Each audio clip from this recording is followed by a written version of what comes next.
All right, YouTube, how you doing? Welcome back to the channel and welcome to the Players.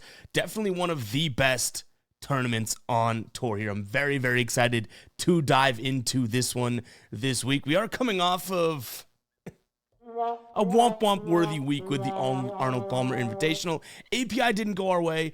Hopefully we can bounce back a little bit here with the Players. Again, one of my favorite tournaments. I'm sure you watching this as a golf fan, one of your favorite tournaments as well. In today's video, I'm going to dive into the course, TPC Sawgrass, give some tidbits and little facts that I think should help us making some good decisions this week. Then we'll dive into the player pool, go over some favorites. We'll also talk about some players that I'm liking. But as always, guys, keep an eye down on the pinned comment of this video. That'll take you to the Guy Boston Sports site, which will house all of my final plays. So if that does interest you, absolutely free down in the pinned comment. All right, YouTube, how you doing? Welcome back to the channel. I tell you guys I'm a dummy all the time. They don't suck. They've just been sucking. Get them down to -3, 4 more juice than Jose Canseco in his prime. Tell me you're new without telling me you're new. So don't go jumping down my throat in the comments, right? If you want to fade me, or if you do want to ride me, this still leaves a bad taste in my mouth, right? And remember, more chins, more wins. Before we do get into the Players, guys, make sure to go ahead and check out Prize Picks. That link is down below in the description as well as the pinned comment. You can also just use code GUYBOSTON. You'll get the same deal that I'm about to talk to you about. Play $5 as a new customer. You're going to get $50. No questions asked. Instantly 10x that $5 just by signing up and placing a $5 lineup. Again, that link is down in the description as well as the pinned comment. Go ahead and check out Prize Picks if you had not yet. But yeah, let's go ahead and dive into this one, guys. Hit that like button, hit that subscribe button. A couple things that I want to look at first is, like I mentioned, some of what we'll be focusing on from a course perspective. Then we'll get into some of the field. So starting it off here over on datagolf.com, we can see our course fit tool is skewing primarily here towards driving accuracy and approach. I'm going to say, just based on historical knowledge and my golf knowledge, I guess, that this course is definitely, I feel like this should be pulling even more towards approach. This is such a big approach course. And what's cool about it is, normally when we're talking about approach courses and all that type of stuff, we're talking about courses that, okay, well, you need to hit the 200-plus yard approach really well. Or on the flip side, you really need to be able to lock in from the 100-yard plus.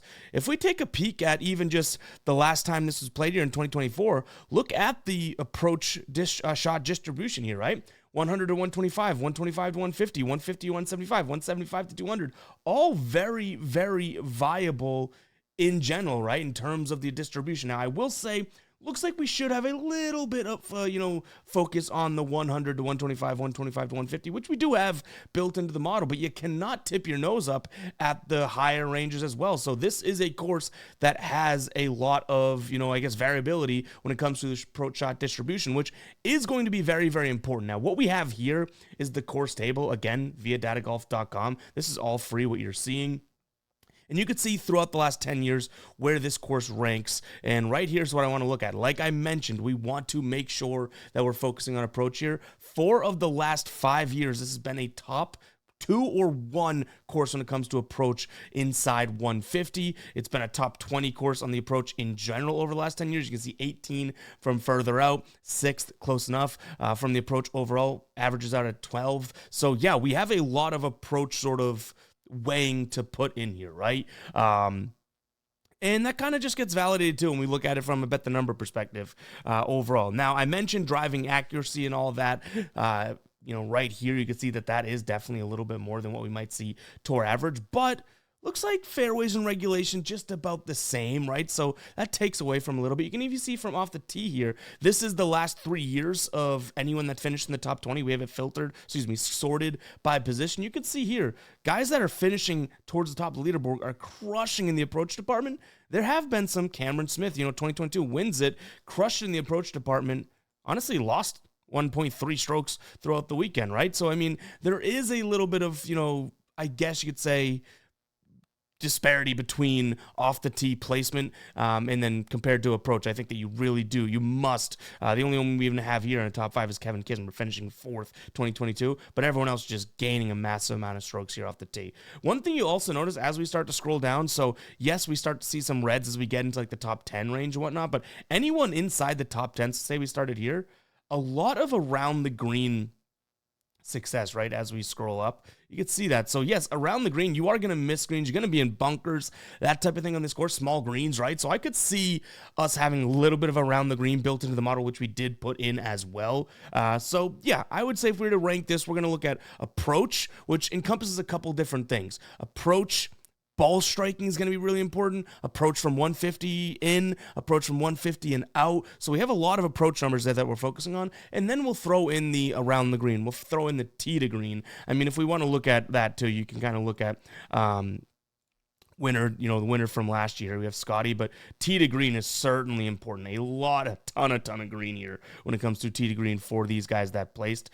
If we sort by that, you could just see 1, T6, T11. Like everyone in here, outside of, I guess, right here, Mark Hubbard, everyone's inside that top 30 that finished well in the tee to green. And same thing from the approach. We do have a couple anomalies. Tom Hoagie, we have Ryan Moore, we have Cameron Young. So yeah, some guys may not have the approach, but still may have the approach, but still can't put it together, which is why that tee to green is going to be very, very important. In fact, those ones that we just mentioned, they are the darker numbers here on the tee to green. So yeah, approach is how I'm looking at it this week. Is that going to bite us in the ass? It may, but let's go ahead and go through a few of these guys. So Rory is going to be the first one that we'll look at here in terms of a little bit more of a deep dive.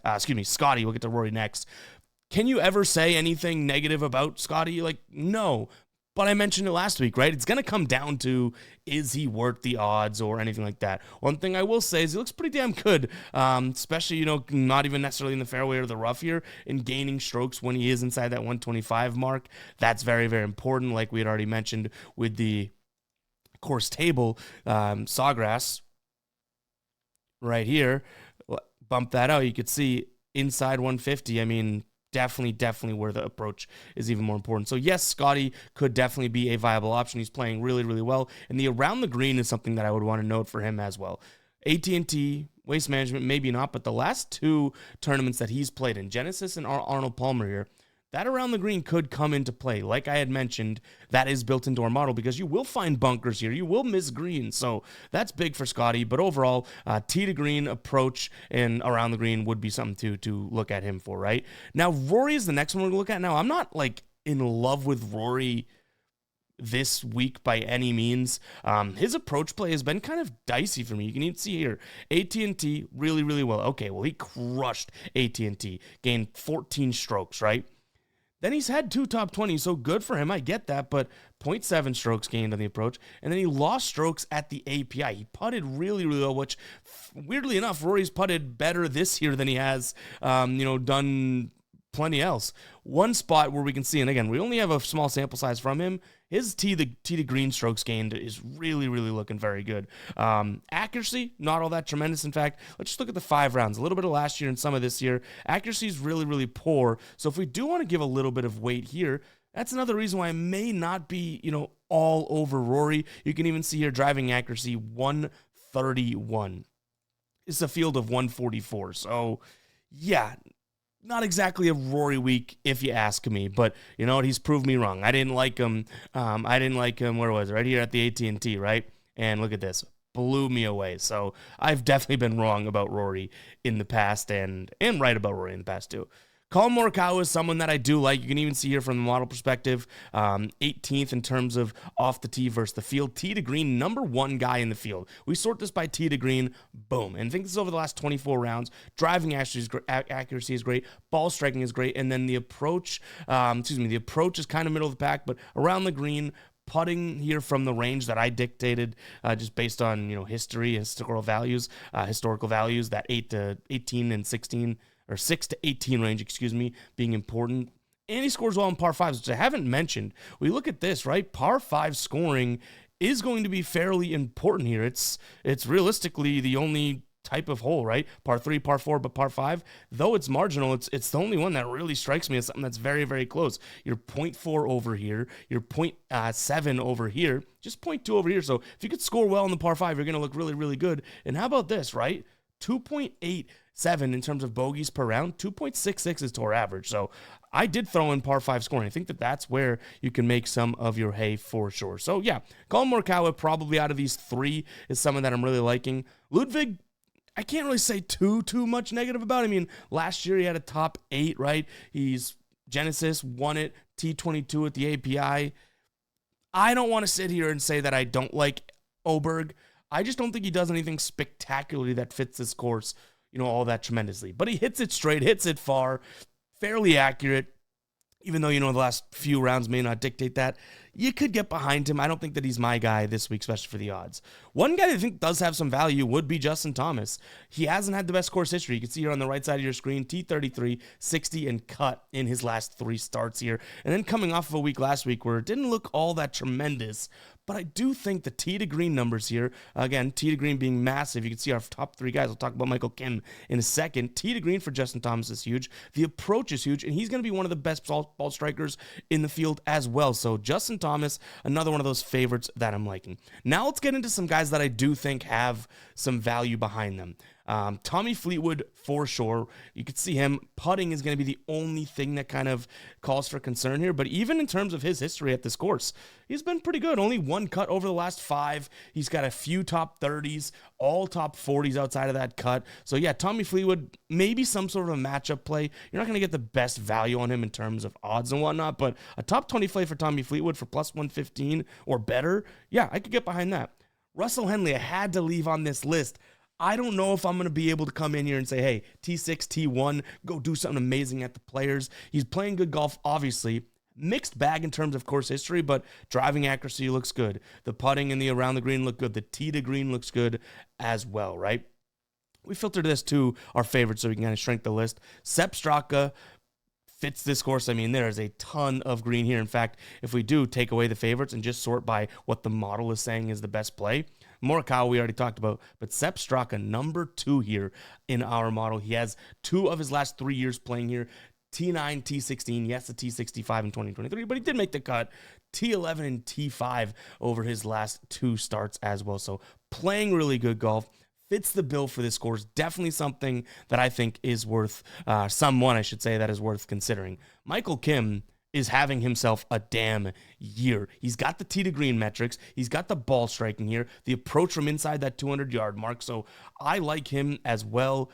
I worry and I fear at some point, you guys can tell me if you think I'm wrong, I worry at some point that Michael Kim's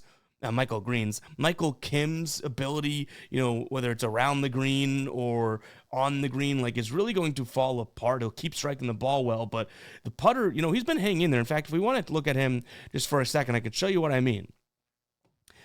So Michael Green, I like that I'm calling him that. Michael Kim, you can see the putting's been hanging in for him, but realistically, to start the year wasn't all that great. We scroll back, mixed bag of last year, right? So this is a guy that all of these green numbers here, whether it's tee to green, ball striking, off the tee approach, have been hanging him in, but nothing spectacular putting-wise. Luckily, I don't think you need putting here to do well, but I think that's worth noting. And also, at some point, the wheels might fall off here, too. Look at his recent starts. Doesn't have the best course history here, but really not that many starts either.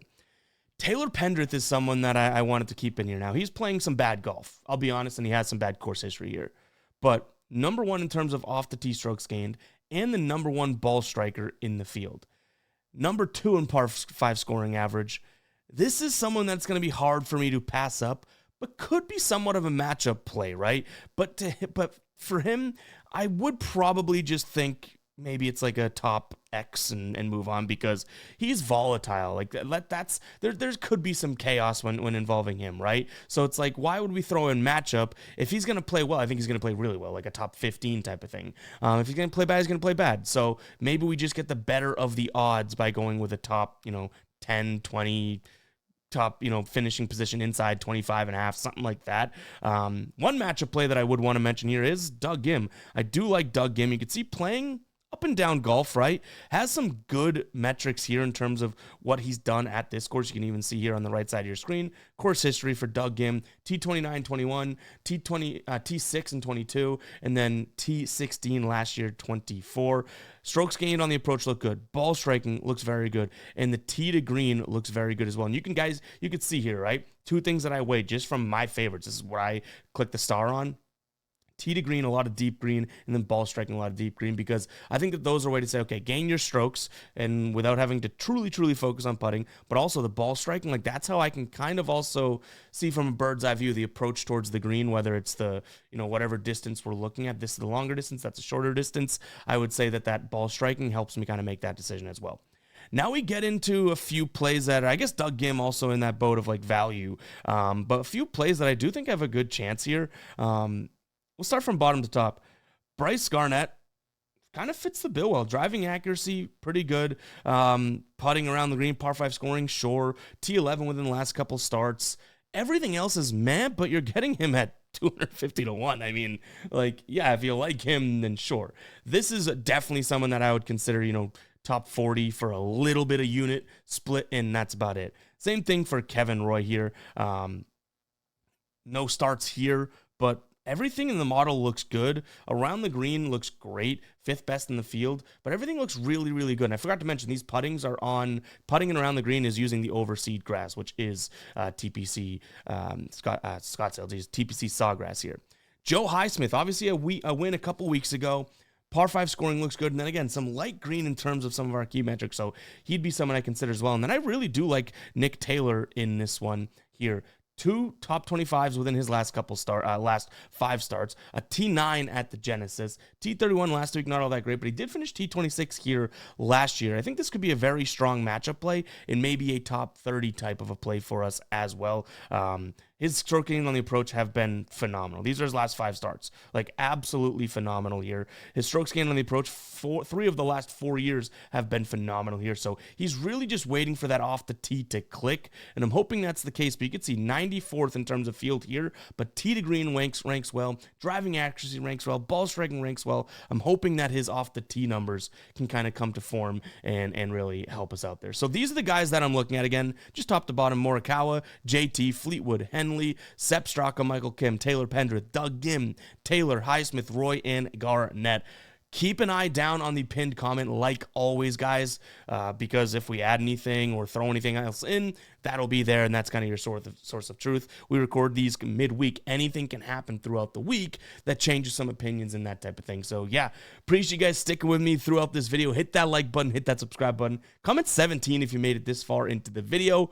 Golf is a tough betting sport, man, but we're having a blast making these videos this year. Still down units on the year, but you know what?